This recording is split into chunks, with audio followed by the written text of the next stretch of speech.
It was morning again. Same desk, same stale bagel, and that same unsolved series staring back at me. Yesterday I made progress. The data was wild, chaotic, but I calmed it. A log here, a difference there, and I had it tamed, at least for now. If you missed that part of the case, partner, the case file's linked in the description. Might be worth a visit. Today, though, it's just me in this series. No suspects, no features, no clues. I do have temperature readings as feature, but these, wobbly and cyclic, more trouble than help. But as I sipped my lukewarm coffee, it clicked. Why not use the past? Maybe yesterday's number affects today's behavior. Maybe the clues I need are already in the timeline. That's when it hit me. I don't need new suspects. I just need to bring yesterday to the witness stand. Partner, it's time to create some features, straight from the history books. Let's build lag features and see if the past can help me predict the future.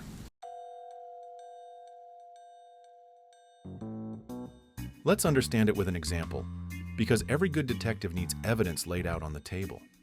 Imagine this is how the first 7 days of our sales series, let's call it Y, looks like. Now here's the trick. For each day, let's peek one step back. What was the sales number yesterday? That's what we call a lag feature. So for day 2, we look at day 1. For day 3, we look at day 2, and so on. When we shift the entire series one step down, we get a brand new column. Let's call it Y at time T1. Just like that, we've taken our lonely series and given it a new partner, a feature made from the past. This simple trick turns our series from a solo act into a duet. And trust me, from here on, things get interesting. Now let's not get carried away, partner. We've got our new feature, yesterday's sales, standing right next to today's. The million-dollar question is, does yesterday hold any real clue about today?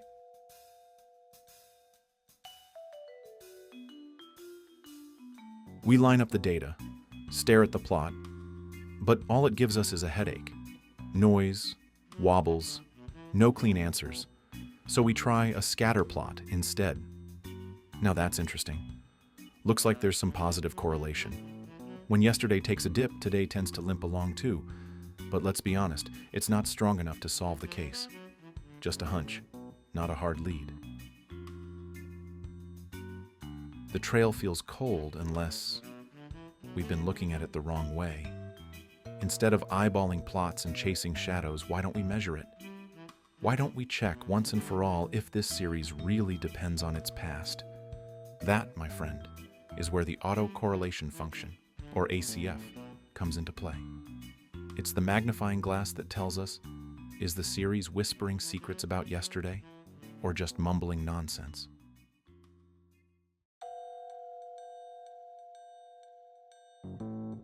Let's pause and think about this. Before we bring in ACF, we need one tool sharpened, correlation. Correlation, also called Pearson correlation, gives us a number R that tells how two series move together. Don't panic, I'll explain it like a story. Now look closer at that top part. That's the detective's scoreboard. At any time, if both A and B are above their own averages, both positive relative to their means, their product is positive. The score goes up. If both are below their averages, both negative relative to their means, negative multiplies by negative equals positive. The score still goes up. The score drops only when one is above its mean and the other is below its mean. Positive multiplies negative equals negative. So, what does the final R tell us? High positive correlation, that is R approximately 1, means they move together. If we know one goes up, we expect the other to go up too. That makes predicting one from the other easier. High negative correlation, that is R approximately -1, they move in opposite directions, like a seesaw. If one rises, the other falls. And yes, this is still useful for prediction, just with the opposite sign. Correlation, near zero, sometimes they agree, sometimes they don't. The good moments and the bad moments cancel out, leaving us with no clear relationship. That's when prediction using the other series isn't very helpful. On our sales T versus sales T minus 1 plot, we saw a small positive correlation, some togetherness but not a strong bond, a hint, not a confession. Now let's take our Pearson correlation formula and substitute A and B with YT and YT minus 1, today versus yesterday. The formula becomes this. Look closely. Don't blink. The magic is right here in front of you. Remember how we made our series stationary in the last video? That's where it matters. When the series is stationary, the mean is constant. Also, in the denominator, we're multiplying the variance of each series. For a stationary series, these variances are constant too. And just like that, our formula simplifies beautifully into the ACF formula. Here's where we level up. Instead of comparing two different series, we now compare the series with itself at different delays. That's the autocorrelation function, ACF. ACF is basically asking, does the series have a memory? Can the past predict the present? That, my friends, is the clue that will guide us to unlock patterns in this series and eventually solve the case. Now that we've cracked the formula for ACF, I went ahead and calculated the ACF values for up to 3 lags. These look interesting. But here's the real question. How do these numbers actually help us? Right now, they're just floating digits. My job as the detective is to find out whether these numbers are just noise in the case file or strong clues pointing to a real pattern. All right, time to roll up our sleeves and step into the mathematical alleyways. A very simple way to test significance is to first calculate standard error, which would be 1 divided by square root of the number of data points we have, that is 100, and multiply it by 1.96, which is the z-score for a 95% confidence interval. This gives us the confidence interval band. Let me switch to plots now. If I plot ACF values for up to 20 lags, this is what I get. Putting the confidence interval band would give the sense as to which of the values are significant. Any ACF value that lies outside this band is termed as significant. And look what the cat dragged in.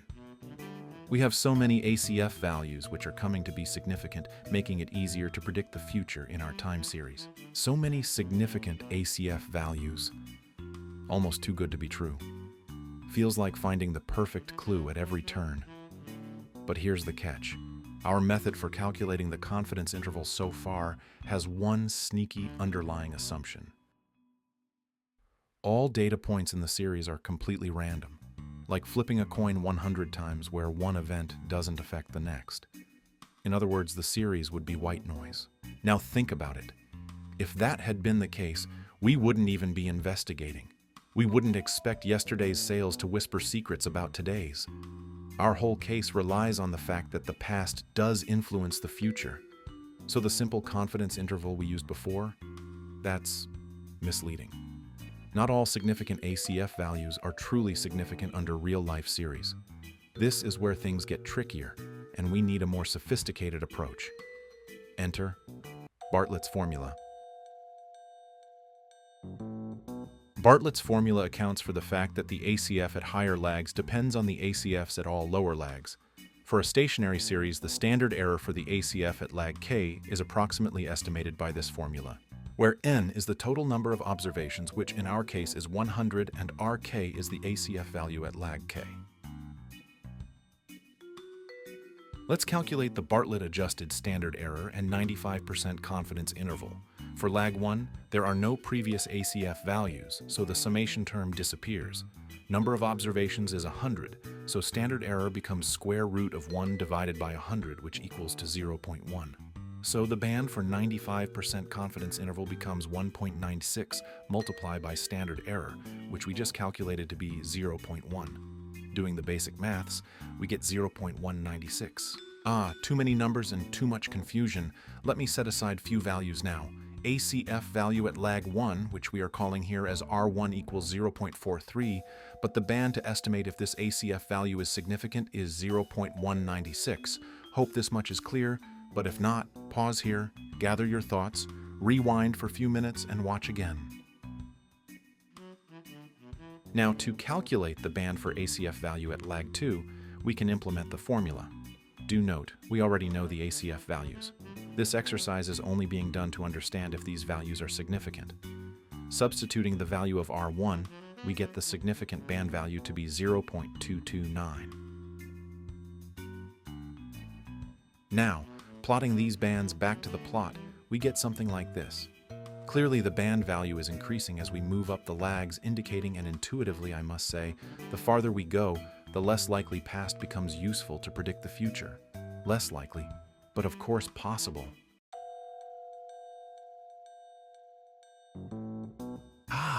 I was missing something huge. I kept getting all these significant ACF bars and felt clever until the obvious slapped me in the face. All this time, I kept using tools that assume stationarity, tools that expect the series to behave the same way over time. Bartlett's formula, the CI bands, even our simple plus 1.96n rule, they all quietly assume the series is stable, not drifting. But look at our series. It was not stationary. It was carrying long memory, persistent swings, trends, a scent that lingers. When a series has a unit root or strong trend, autocorrelations don't die out quickly. They stay large for many lags. That makes many ACF bars look significant, even though what they're really showing is the series remembering its past, not tidy, usable clues. So I went back to basics. I made the series stationary first, the same way we did in part 1. I transformed and differenced it, log to control variance, then first difference to remove trend. Then I replotted the ACF. Finally, that made sense.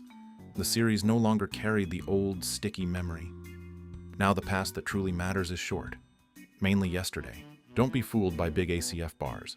Check if the series itself is guilty of non-stationarity first. Tame the series, then interrogate the past. Now that we've got our first real clue, that lag 1 is significant, the question is, what do we do with it? Do we just admire it on the wall, or do we use it to crack the case? This single spike at lag 1 is telling us something simple but powerful. Today's value is still echoing yesterday's noise. In time series lingo, that's an MA1 signal, a moving average model of order 1. Why? Because autocorrelation is the fingerprint of past random shocks. When we see a clear spike at lag 1 but nothing big after, it usually means the series has a one-step memory of its past error. That's exactly what a moving average model captures. So instead of guessing the model blindly, we let the ACF tell us the order, the number of past error terms to include. If we had seen 2 or 3 lags significant, that would hint at MA2 or MA3. Each spike in the ACF is like another accomplice hiding in the shadows. All right, sleuths, let's crack this next case. We're stepping into the world of moving average models. First, to keep the mystery manageable, I've pulled out 10 random points from our time series, our crime scene samples. We already know from our earlier investigation that lag 1 holds a clue. Now, suppose I want to predict one of these points. Where should I start? The safest first guess in any stationary series is always the mean, the baseline of our story. But remember our keyword, shock, or if you prefer, surprise at time t, the unexpected twist in our detective plot. In a moving average model, today's prediction is not just the average scene, it's the average plus a portion of past surprises. In order to write this in mathematical equation, the portion is denoted by theta, and past surprises is the errors which cannot be explained by the model. In our case, since only lag 1 is significant here, our model becomes this. Note, in the graph here, if our prediction is just the mean, that means value of theta 1 is 0. In other words, there's no autocorrelation. This obviously is not true for our case. Now that we've got our suspect equation, the next question is, how much of yesterday's shock actually carries forward? That's where our autocorrelation function, or ACF, steps in again. Remember, the ACF tells us how today is related to yesterday, how strong the memory of the past still is. For a moving average model of order 1, an MA1, this relationship is beautifully simple. The ACF at lag 1, R1, is linked directly to our unknown, theta 1, through this equation. Substituting the value of ρ1 and solving this quadratic equation for theta 1, we get 2 possible values for theta 1. 1.587 or 0.631.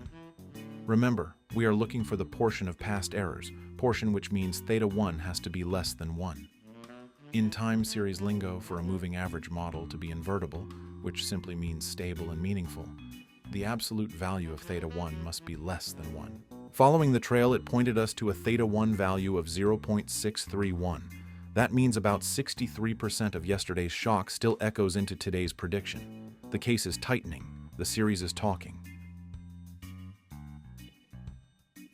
Another way to calculate theta value is via maximum likelihood function, which typically is used by Stats Model or other libraries. The benefit is that it optimizes all the parameters simultaneously. Suppose our second lag was also coming to be significant. Then the equations needed to be solved are these.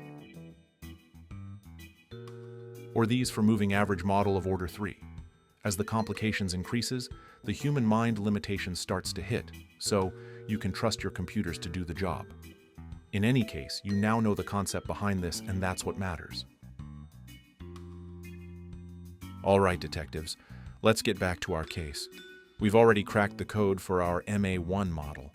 We've found our suspect, theta 1, who tells us how much of yesterday's surprise influences today's prediction. But now comes the real test. Let's see how well this model fits our case. To predict for time t, we need to look at the error from the previous time step. That's the part our model couldn't explain. The leftover clue from yesterday. In order to compute this leftover clue from yesterday, we need to know what the actual prediction for yesterday was, which itself depends on the error from t-2. You see what's happening here? We're stuck in a time loop. Every clue sends us further back in time and depends on t1, t1 depends on t2, and so on. So where do we begin? We go back to the very beginning of the series. Now let's put some numbers to it and see how our MA1 model begins piecing together the mystery behind these fluctuations. For the first data point, we don't have any past error, no surprise, no leftover clue. So the best we can do is make the safest prediction possible, the average of the series. That's our starting point, our anchor in time. Now we know predicted value at t-8, which is the mean 0.03, as well as the original value, which is 0.3. The error would simply become 0.3 minus 0.03 equals 0.297. Just like that, substitute the error at t-8, we would get the predicted value at t-7. We can calculate the error again, which then can be used to predict the value for t-6. You see how the mystery is unfolding now? Just stick with me, and you can relate all the black-boxed algorithms is nothing but simple maths.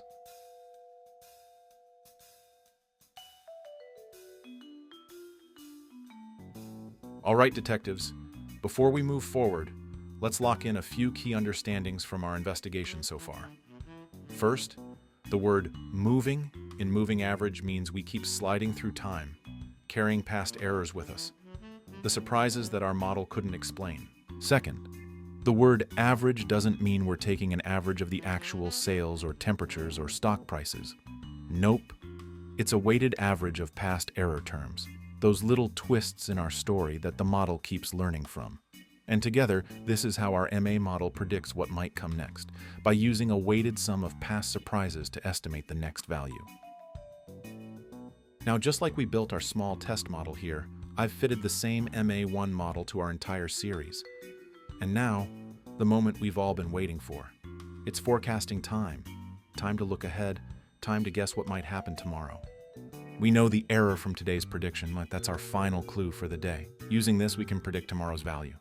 Seems simple enough, right? But hold on. What if I get a little too brave and try to look beyond tomorrow? Can you spot the problem?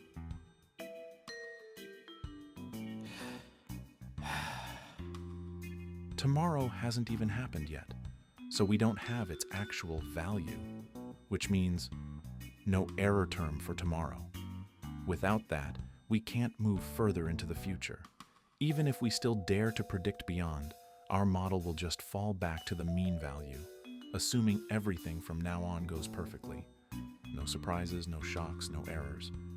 And we both know life and data are never that perfect. All right, detectives, opening up the case file now. Enough theory for today. Allow me to do some real detective work instead of just teaching you the tricks. So here's what I did. I started with our full series, and the first thing I noticed was the variance acting a little noisy, a little unstable. So I used a log transformation, a classic trick to silence that variance and calm down those wild swings. Next, I applied first-order differencing to put that sneaky trend back in its place. Once the data was ready, I started looking into moving average modeling, and guess what I found? Only lag 1 held meaningful information. The rest were just noise pretending to be useful. Using that clue, I fitted an MA1 model, the simplest yet surprisingly sharp investigator of our series. Then came the test. Remember those 5 data points I had cleverly set aside earlier? I brought them back in to check how well my model performs on unseen clues. And there it was. The swings in the prediction line. Each rise and fall told me that even though these were test points, I still had their actual values, and that meant I could calculate their errors, the very fuel of our MA model. But now comes the real thrill. I asked the model to look into the future, to forecast the next 5 steps, and instantly I saw it. The first prediction looked fine, confident, sharp, but after that, a flat line. Because that's the truth of the moving average model. It can only move 1 step ahead using the last known shock. Beyond that, it loses all clues. Every step further becomes a flat guess, an average world with no surprises left. Don't get it wrong. This is important. This flat line after just 1 prediction is true for MA1 model. Had we be working with, say, MA2 model, we would lose an error term for only lag 1 after first prediction. We still would have 1 error term coming from lag 2 for the prediction for step 2, but after that, the prediction will again become a flat line. Finally, I reversed the transformations, removed the log and differencing effects to bring the series back to its original form. And I must say, I'm finally getting somewhere now. The pieces are fitting, the clues make sense, and our MA1 model has just solved another mystery in the world of time series.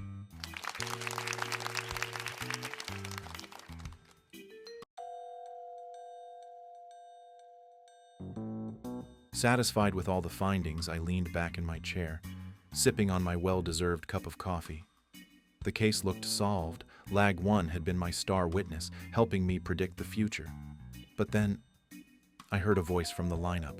Lag 2, he was restless. Detective, He said. you don't have enough. Lag 1 doesn't know as much as I do. Could he be right? What if Lag 2's voice was always there? Just overpowered by Lag 1 sitting next to him in the interrogation room. Maybe Lag 1's story was so strong that Lag 2 never got a fair chance to speak. That got me thinking, what if I bring Lag 2 in alone? No Lag 1, no interruptions, just a one-on-one interrogation. I needed a way to strip away Lag 1's influence and see what Lag 2 truly knows about the case. And that's when it hit me. I had just the tool for this kind of questioning, the Partial Autocorrelation function, PACF. PACF lets me question each lag separately, removing the noise and influence from the others. It tells me whether lag 2 actually has its own story to tell, or if he was just echoing lag 1 all along. It's time to separate the suspects. Let's see who truly holds the clue to the future. Unlike ACF, which listens to everyone talking together as well as everyone lag influenced by the previous lags, PACF asks each lag to speak only after removing the effect of all the smaller lags. In simpler terms, when I question lag 3, I first silence lag 1 and lag 2, and only then listen to what lag 3 truly has to say about the case. So, how do we calculate this? The concept is simple. First, we regress on lag 1 to know its influence, or in time series lingo, the PACF value for lag 1. This is the simplest one. No other lags exist yet. We just regress YT on YT minus 1.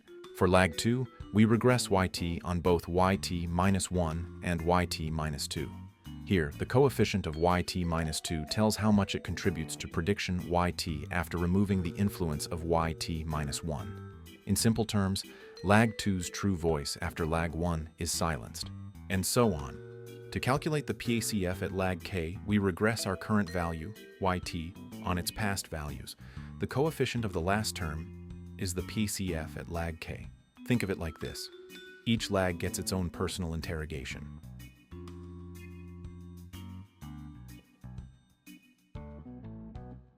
Now, coming back to our case, I decided to put all the suspects back in the lineup, but this time I looked at them through my new lens, the Partial Autocorrelation function, or PACF. I plotted the PACF values for up to 20 lags, each with their 95% confidence intervals, just like we did earlier with ACF. These intervals act like the courtroom's margin of doubt. And yes, before you ask, this confidence interval is calculated in the same way as we did for ACF. I won't go through that math again here. I've already had enough coffee for one interrogation. But if you don't remember it, you can rewind the video and check that part once more. Coming back to our investigation, after interrogating the witnesses, or rather the lags, I noticed something interesting. The highest relevant lag is 13, but a few others like 1, 2, 4, 5, and 10 also seem to have solid testimony. These are the lags that can actually help explain the series. Here's the point to remember. While calculating PACF values, we were looking at the absolute relationship of each lag with today's value after removing the influence of previous lags. In simpler words, we were checking the direct effect of each suspect, ignoring distractions from the others. And that, my friends, is exactly what autoregressive AR models do. It predicts today's value based purely on its own past values. In detective language, today's sales, or whatever we're tracking, can be explained as a combination of yesterday's, the day before yesterday's, and so on, up to p days back mathematically. It looks like this. Important. These coefficients are not the same as the PACF values we calculated earlier. PACF just helps us identify which lags are worth considering. The AR model will tell us how much weight each lag actually gets in predicting today's value. Okay, here's the next chapter of the investigation. PACF told me the loudest witnesses were lags 1, 2, 4, 5, 10, and 13. But when PACF shows the biggest names, that doesn't mean the others can stay home. In this case, the highest relevant lag is 13, so my model needs to interview every lag from 1 through 13. That's how an AR13 model works. It asks every one of those last 13 days for a statement, even if some of them only mumble. So the prediction equation looks like this. Don't worry, read it like a recipe. Here, each phi is a weight, how much that day's value helps explain today. PACF was our tip sheet. It hinted that the important voices are 1, 2, 4, 5, 10, and 13. But the model still needs to check everyone. Mathematically, it will assign small coefficients to those who don't really help, and larger coefficients to the real informants. That's why we include lags 3, 6, 7, and so on, just so the model can confirm they're unimportant by giving them tiny weights. To find all those phi values, we use a fitting method. The simplest idea is linear regression. Treat the past 13 values as inputs and solve for the best weights. Modern libraries use fancier tools like maximum likelihood estimation, MLE, which usually gives better estimates for time series. I used one of those to fit AR13 to the whole series. Then, magic. The model shows the future. The first few steps look promising. The model can forecast a bit ahead because the recent past still matters. But after a handful of steps, the prediction line goes flat again. Sound familiar? It's the same reason as with MA. Once you go far enough into the future without new surprises, your model runs out of fresh clues, and the forecast drifts back toward the mean. And now I have to ask myself, do I really need to listen to all 13 suspects every time? My head's spinning, coffee's gone cold, and giving a table of 13 coefficients to explain every single prediction is messy. Wouldn't it be nicer if I could reach a good enough conclusion by interrogating far fewer suspects? That's the next mystery. How to pick the smallest set of lags that still tells the truth. Shall we try feature selection, shrinkage, or a smarter model next? All right, let's step back for a second and look carefully at this PACF chart again. These bars, these suspects, they're shouting out from the graph. Lag 1, lag 2, lag 4, lag 5, lag 10, and lag 13 all seem to hold some truth.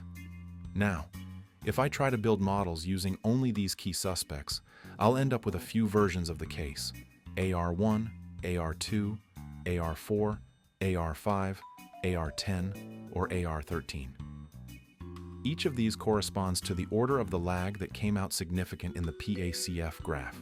But here's the real detective's challenge. Which of these versions tells the story most efficiently? Which model uses the fewest suspects but still solves the mystery perfectly? There are several ways to decide that, and the most common one is using information criteria, things like AIC and BIC. They act like senior detectives who judge every model, saying, "You're too complicated for what you deliver," or "You're just right, simple yet sharp."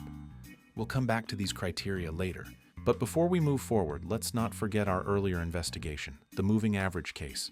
There, we found only one significant lag in the ACF plot. Remember that? The MA1 model, where each prediction depended on the average plus a portion of yesterday's surprise.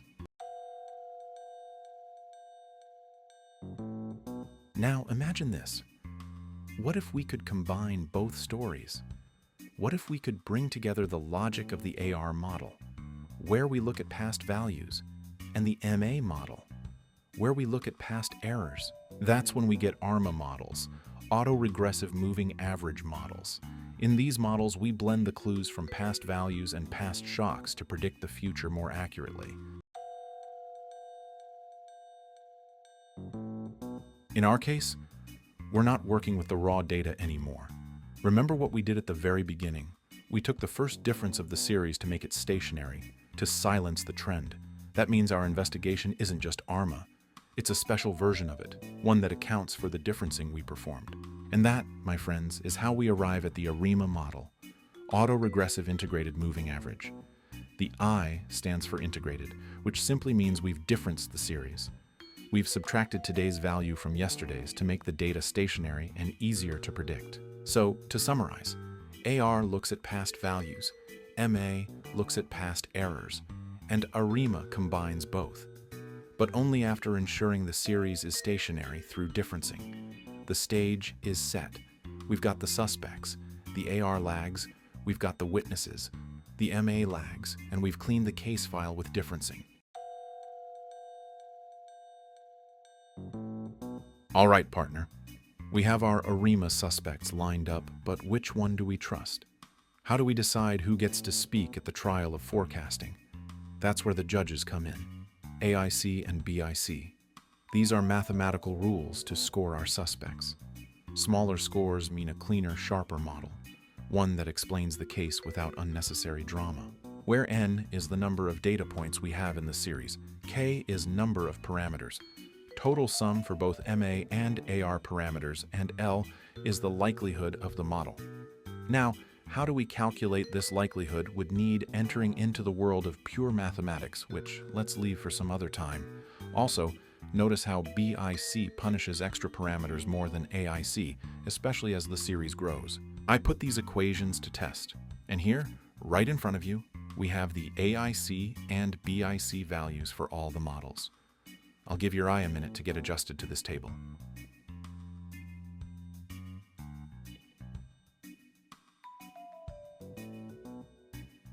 All right, partner. Let's make sense of these ARIMA suspects we've interrogated. Here's what's on my notes.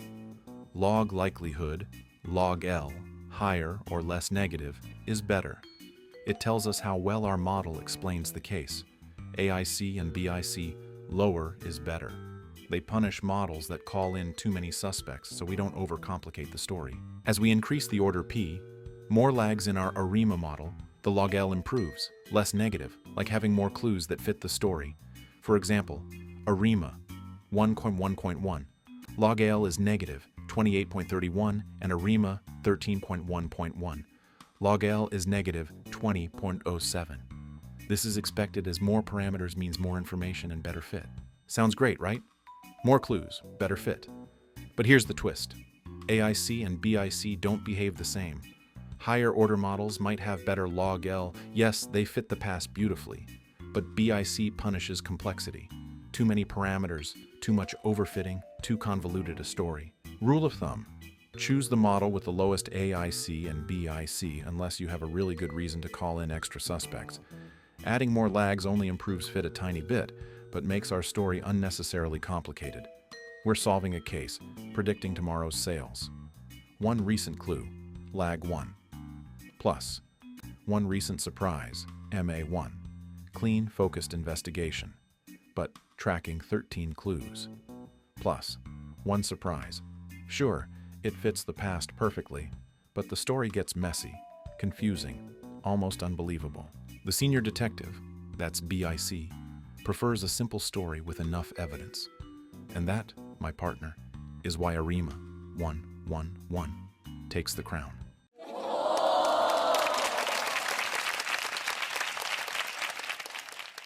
Finally, using this model in our case file, we get a clear, good enough prediction of what's going to happen.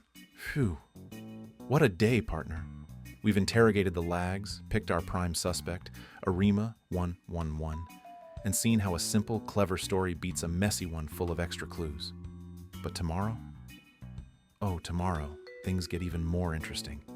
I do have a feature that I didn't generate myself. Let's call it a gift from, well, God. That feature is temperature. Come on, I might be geekier than Sherlock Holmes, but controlling the temperature? Not yet, at least. But for today, I'm done. My brain's fried, and I need to order some more coffee before the next round. Until tomorrow, partner, do your part. Like, subscribe, and share the word. And of course, keep solving cases.